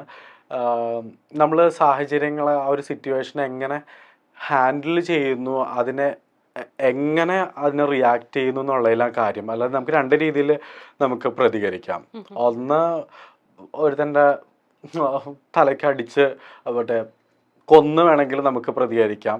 2, വരുന്ന കോൺസിക്വൻസ് നമ്മൾ എന്തായിരിക്കും എന്നുള്ളൊരു രീതിയിലും വേണമെങ്കിൽ നമുക്ക് റിയാക്ട് ചെയ്യാം. അപ്പോൾ അങ്ങനെ ഒരു ടോക്സിക് റിലേഷൻഷിപ്പിലാവുന്ന സമയത്ത് ഞാൻ തന്നെ മൂവ് ഓൺ ചെയ്യും. കാരണം എൻ്റെ ലൈഫാണല്ലോ, കാരണം എനിക്കൊരു എയിമുണ്ടല്ലോ. അപ്പോൾ ദാറ്റ്സ് ഇറ്റ്. നമ്മൾക്ക് എല്ലാവർക്കും അവരുടേതായിട്ടുള്ള ഒരു പേഴ്സണൽ ഫ്രീഡം ഉണ്ട്. ഇപ്പം ഞാൻ എന്താ പറയുക, നല്ലൊരു സെയിൻ്റാണ്, ഞാനൊരു നന്മമരമാണെന്ന് വിചാരിച്ചിട്ട് ബാക്കിയുള്ളവരും നന്മമരം ആവണമെന്നില്ല. കാരണം അവർക്ക് അവരുടേതായിട്ടുള്ള ഇഷ്ടങ്ങളുണ്ട്. ചിലവർക്ക് ജസ്റ്റ് ഒന്ന് ഗോസിപ്പ് പറയണം, അല്ലെങ്കിൽ അങ്ങോട്ടും ഇങ്ങോട്ടും ഒന്ന് കഴുത്തിറക്കണം. ദാറ്റ്സ് ഓക്കെ, അത് അവരുടെ സന്തോഷമാണ്, അവർ ചെയ്തോട്ടെ, നോ പ്രോബ്ലം, ചെയ്തോളൂ, നോ പ്രോബ്ലം. പക്ഷെ അത് എല്ലാവരെയും നമ്മളങ്ങനെ ജഡ്ജ് ചെയ്യുന്നത് ശരിയല്ലല്ലോ. സോ ഓരോരുത്തർക്കും ഓരോരോ ക്യാരക്ടറുണ്ട്, ഓരോരോ നേച്ചറുണ്ട്, ഓരോരോ എന്താ പറയുക, ഒരു ഇൻഹറൻ്റ് ആയിട്ടുള്ളൊരു അവരുടെ ജീവിത സാഹചര്യങ്ങളിൽ നിന്നുള്ളൊരു ഒരു സംഭവമാണ്. I do respect that. പക്ഷെ എനിക്ക് പറ്റാത്തതാണെന്നുണ്ടെങ്കിൽ ഞാനതിന് അവിടെ കടിച്ചു തൂങ്ങി കിടക്കണം. That's it, I move on. അതാണ് ഞാൻ കോമൺ ആയിട്ട് പറഞ്ഞത്. ഈവൻ എൻ്റെ ഫ്രണ്ട്ഷിപ്പ് ആണെങ്കിൽ പോലും, ഐ മീൻ എൻ്റെ സ്കൂളിൽ പഠിക്കുന്ന ആ ഒരു സാഹചര്യം ആണെങ്കിൽ പോലും ടോക്സിക് ആയിട്ടുള്ള ഫ്രണ്ട്സ് ആണെങ്കിൽ അവർ പറഞ്ഞോട്ടെ, നോ പ്രോബ്ലം. ഈവൻ നമ്മളെ കളിയാക്കുമല്ലോ, ബിക്കോസ് ഞാൻ കുറച്ച് എന്താ പറയുക, പെഡിക്യൂർ മാനിക്യൂർ എനിക്ക് എല്ലാം ഇങ്ങനെ നീറ്റ് ആൻഡ് ക്ലീൻ സാധനങ്ങളൊക്കെ ആയിരുന്നു. അപ്പം അത് എൻ്റെ ഒരു നേച്ചറാണ്. ചിലപ്പോൾ അതിനവർ കളിയാക്കും. ആ സമയത്ത് ഡെഫിനറ്റ്ലി ഇതേപോലെ ഒന്നും ചിന്തിക്കാനായിട്ടുള്ള ബോധമില്ല, ആ സമയത്തില്ല, വിഷമാണ്. പക്ഷെ ഇപ്പം ഞാൻ ഈ വരുന്ന എന്താ യങ്സ്റ്റേഴ്സ് അല്ലെങ്കിൽ പുതിയ തലമുറകളടുത്തൊക്കെ ഞാൻ പറയും, guys, boys, if you want to wear heels, wear it. If you want to pink colour dress ധരിക്കണോ, ധരിക്കൂ, നോ പ്രോബ്ലം. കാരണം ഈ ഒരു നമ്മള് ബ്ലാക്ക് ആൻഡ് വൈറ്റ് കാലഘട്ടത്തിലല്ലല്ലോ ജീവിക്കുന്നത്. ഇവൻ എൻ്റെ സിസ്റ്ററിന്റെ അടുത്ത് പറയാറുണ്ട്, ഇൻ കേസ് നീ എങ്ങാലും കല്യാണം കഴിക്കാൻ പോവാന്നുണ്ടെങ്കിൽ 10 പൈസ ഞാൻ തരത്തില്ല. കാരണം ഞാൻ അധ്വാനിച്ചുണ്ടാക്കുന്ന പൈസ എനിക്ക്, നീ അധ്വാനിച്ചുണ്ടാക്കുന്ന പൈസ നിനക്ക്.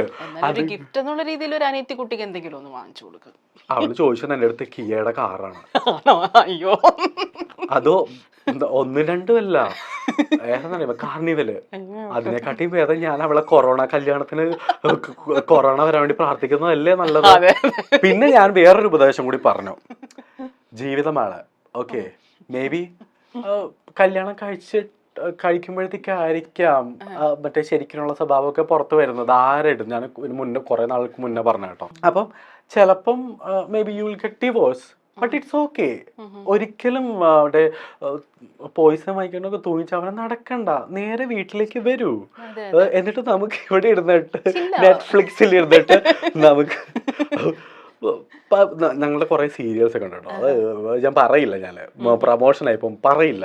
എനിക്ക് ആ സീരിയൽ കാണാണ്ട് എനിക്ക് ഇറങ്ങത്തില്ല ഫുഡ് രാവിലെ. ഞാൻ സീരിയലൊക്കെ കാണാം, എനിക്ക് ഭയങ്കര ഇഷ്ടമാണ്. കാരണം നല്ല രസമല്ലേ. പിന്നെ എനിക്കൊരു ആഗ്രഹമുണ്ട്, എന്നെ ഏതെങ്കിലും ഒരു സീരിയലിൽ കൊണ്ടിട്ടുണ്ടെങ്കിൽ ഉറപ്പായിട്ടും ഞാനൊരു വില്ലൻ ക്യാരക്ടറായ. അല്ല, ആ സീരിയലിലെ കോണ്ടന്റ് തിരുത്താൻ എന്തെങ്കിലും ഒരു ശ്രമം നടത്തോ? ഞാനോ?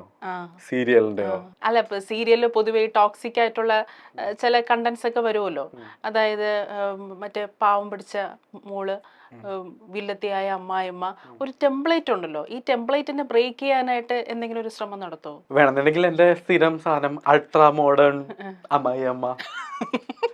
മോളെ, നീ 3 മണി കഴിയാണ്ട് ഈ വീട്ടിലേക്ക് പാടി കയറിപ്പോയത്, കിട്ടുന്നതൊക്കെ വാരി വലിച്ചങ്ങോട്ട് നീ അടിച്ചേക്കണം, കേട്ടല്ലോ. ഐ മീൻ ഈവനിങ്ങില് പാർട്ടിക്ക് പോ, ഹസ്ബൻഡിനെ വിളിച്ചിട്ട് പാർട്ടിക്ക് പോ. എന്തിനാ, ഞങ്ങൾ പോയിട്ടൊന്ന് ജസ്റ്റ് ഒന്ന് ചില്ല് ചെയ്യട്ടെ. അങ്ങനെ സാധനങ്ങളൊക്കെ വേണമെങ്കിൽ അടക്കാം.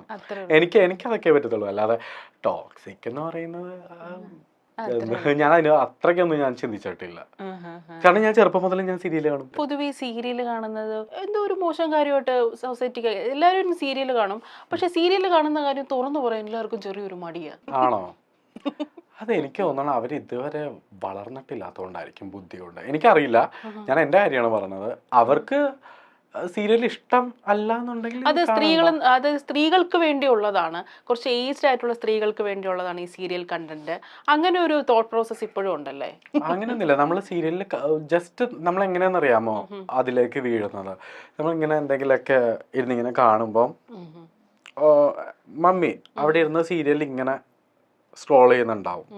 അപ്പം നമ്മളിങ്ങനെ കഴിച്ചുകൊണ്ടിരിക്കുകയാണല്ലോ. കഴിച്ചുകൊണ്ടിരിക്കുന്ന സമയത്ത് നമ്മളിങ്ങനെ കേൾക്കാണ്, അമ്മേ പറ്റുന്നില്ല, എൻ്റെ സുഖമായിട്ട് ഉണ്ടായിരുന്നെങ്കിൽ എന്നൊക്കെ പറഞ്ഞ സാധനങ്ങളൊക്കെ വരുമ്പോഴത്തേക്ക് നമ്മളിങ്ങനെ ജസ്റ്റ് ഒന്ന് ചെവി കോർക്കും.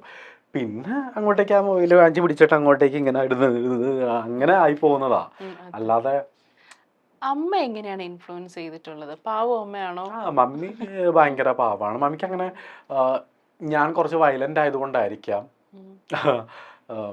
വയലന്റ് എന്ന് പറഞ്ഞാൽ പെട്ടെന്ന് ദേഷ്യപ്പെടും, അങ്ങനെയാണോ? ഞാനാണോ?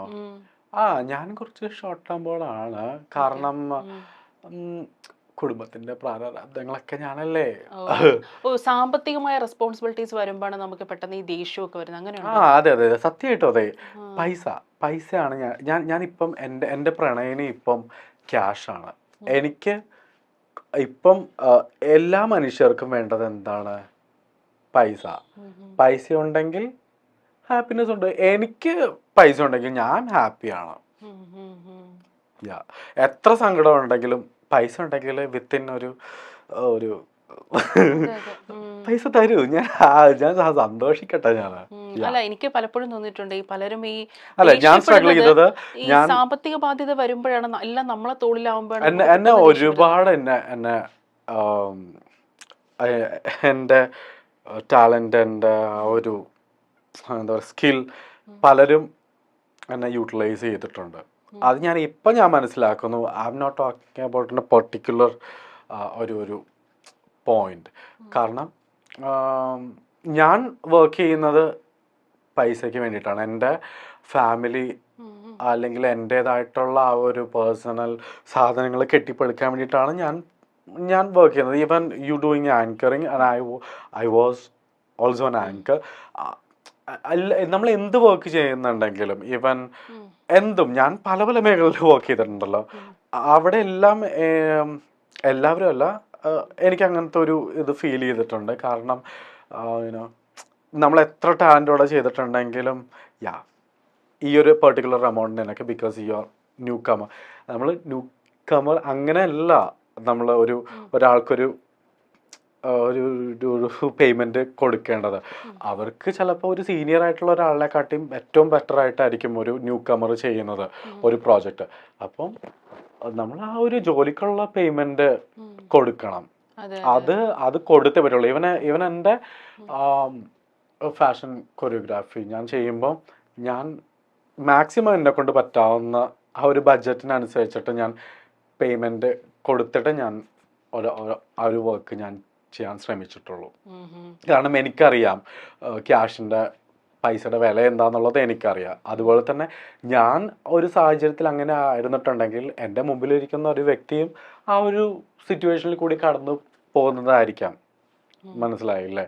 ഞാനൊരു പേ ബാക്ക് ചെയ്യേണ്ട ഒരു സമയം എന്നുള്ള രീതിയിലാണ് ഞാൻ കാണുന്നത്. അല്ലാതെ ഐ വോണ്ട് ക്യാഷ്. അതേപോലെ തന്നെ എൻ്റെ കൂടെ ഉള്ളവർക്കും എനിക്ക് കിട്ടുന്ന സെയിം ആ ഒരു ഇത് കൊടുക്കണം. അല്ലാതെ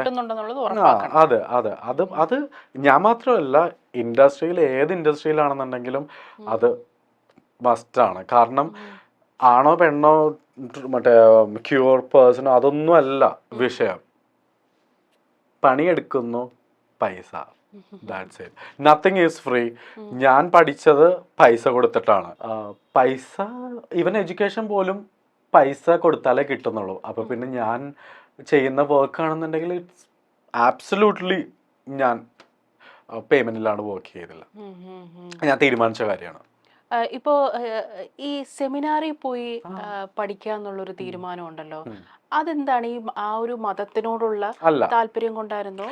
ഒരു ദൈവവിളി അങ്ങനെ എന്തെങ്കിലും? അല്ല, എനിക്ക്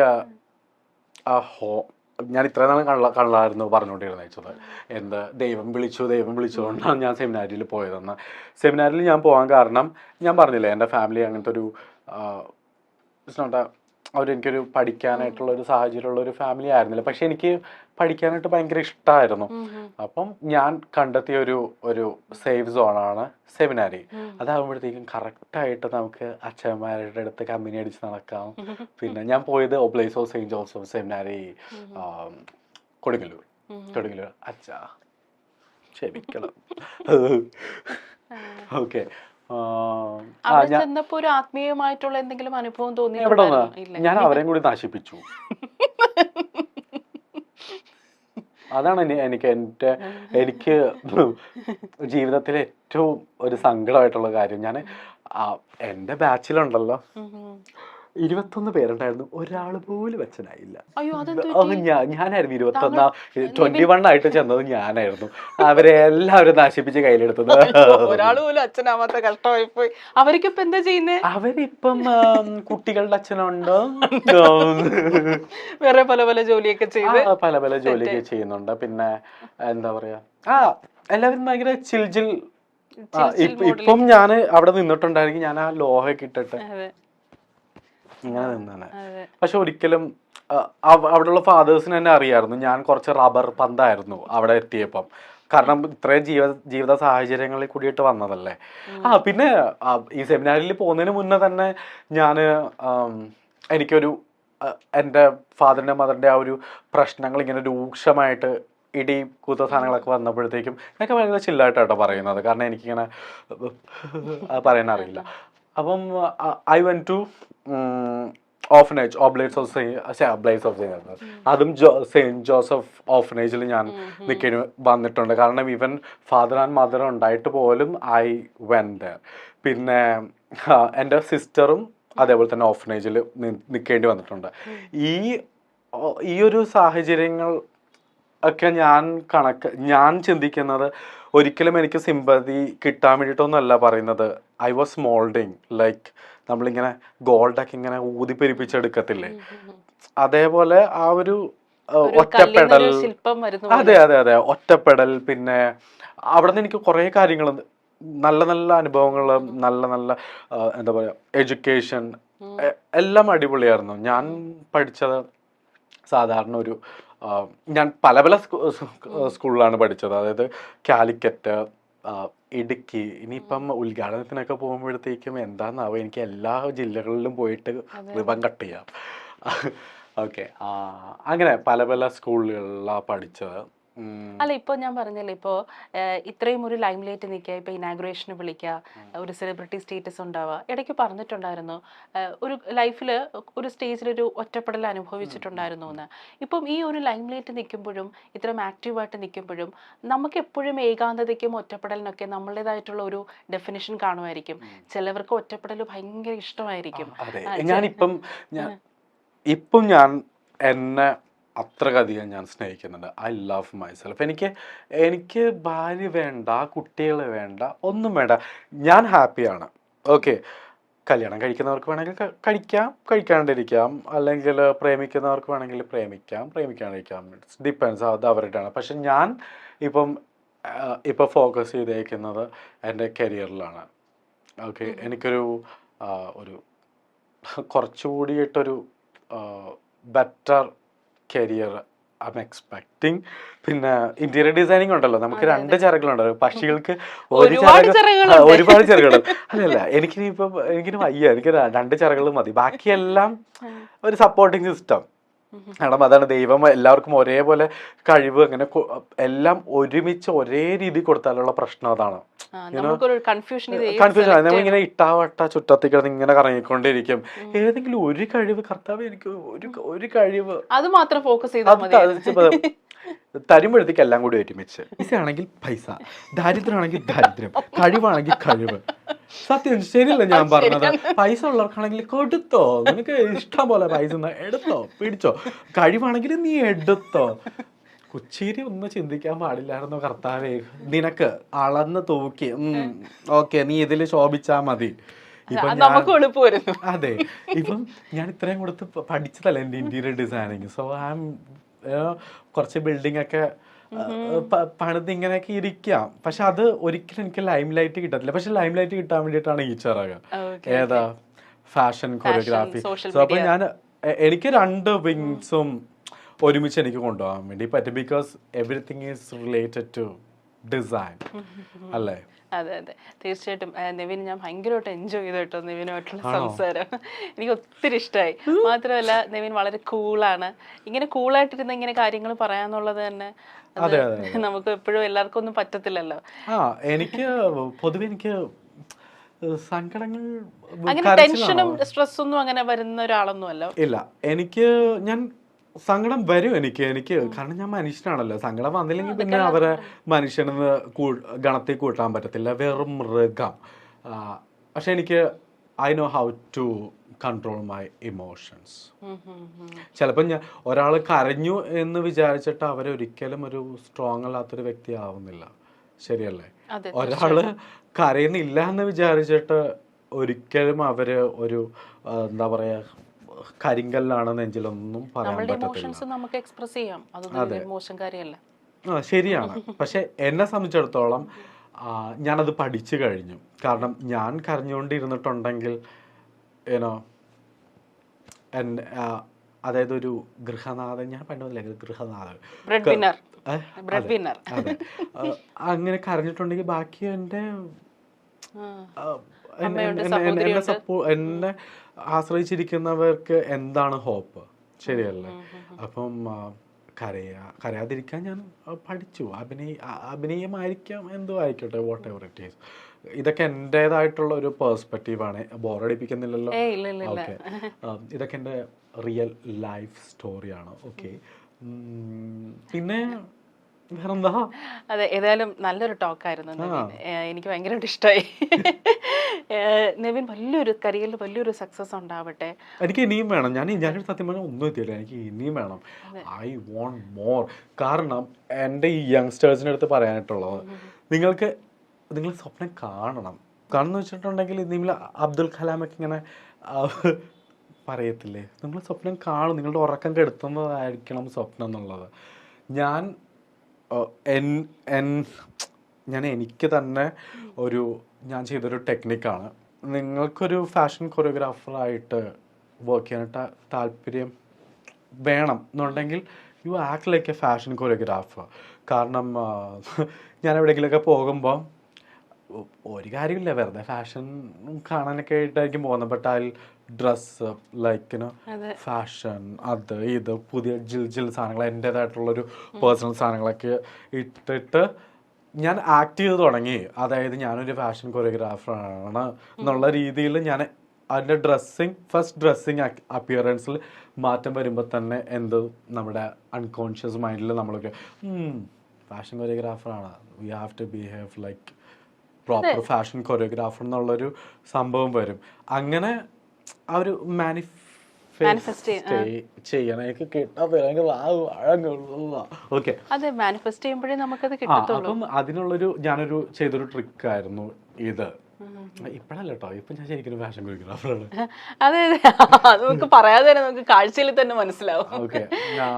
ഏതായാലും നിവിൻ, താങ്ക് യു. ഇനി നമുക്ക് വീണ്ടും കാണണം, കണ്ടുമുട്ടണം. ഒരുപാട് കാര്യങ്ങൾ എനിക്ക് ഇനിയും സംസാരിക്കണം എന്നൊക്കെ ഉണ്ട്, പക്ഷെ നമുക്ക് സമയത്തിന്റെ പരിമിതി മൂലമാണ്. എനിക്ക് മനസ്സിലായി. എനിക്ക് ഇപ്പോഴേ ഇങ്ങനെ നന്ദി പറഞ്ഞപ്പോഴേ എനിക്ക് മനസ്സിലായി കാട് കയറി പോയിട്ടുണ്ടോ. അല്ലല്ല, നമുക്ക് ഇനിയും സെഗ്മെന്റ് ഉണ്ടല്ലോ, അതുകൊണ്ടാണ്. അപ്പം thank you Nivin, thank you. Okay.